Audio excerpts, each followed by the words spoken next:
বন্ধুরা আমার নাম জিনি আর আমি এই পুরো সাম্রাজ্যের একমাত্র রানী। কিন্তু বন্ধুরা কি বলবো, আমার রানী হয়ে থাকতে একটু ভালো লাগে না। আসুন ছোট মালকিন, আপনাকে স্বাগতম।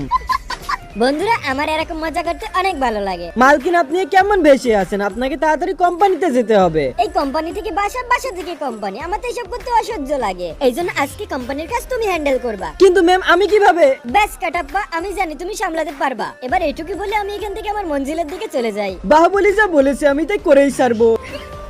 গুড মর্নিং বস, প্রজেক্টে একটু ঝামেলা আছে, আপনাকে তাড়াতাড়ি যেতে হবে। ঠিক আছে তুমি মিটিং এ পৌঁছাও, আমি এখনই আসতেছি। আমি কিছু শুনতেছি, এই প্রজেক্টটা কে করেছে? এরকম ফালতু প্রজেক্ট কে করেছে? স্যাম যাও আর ভালোভাবে বোঝাও। কোম্পানিতে সবার মুড খারাপ ছিল, কেননা সবার মুড আমি ভালো করে দিই। আপনি কি কফি খাবেন? পাগল না তুই কি দেখতে পাস না আমরা আগে থেকে এখানে অশান্তিতে আছি, আর তুই সাতার মাথা চা নিয়ে আসছিস? বন্ধুরা এই মেয়েটা তো জানে না আমি কে, আমার আসল পরিচয় জানলে তো মুতে দিবে। আচ্ছা আসলে কি মুতে দিছিল দেখতে পারবো পার্ট 2 তে। পার্ট 2 দেখতে ভিডিওতে লাইক করে চ্যানেলটা সাবস্ক্রাইব করে কমেন্টে তোমার সুন্দর নামটা লিখে যাও।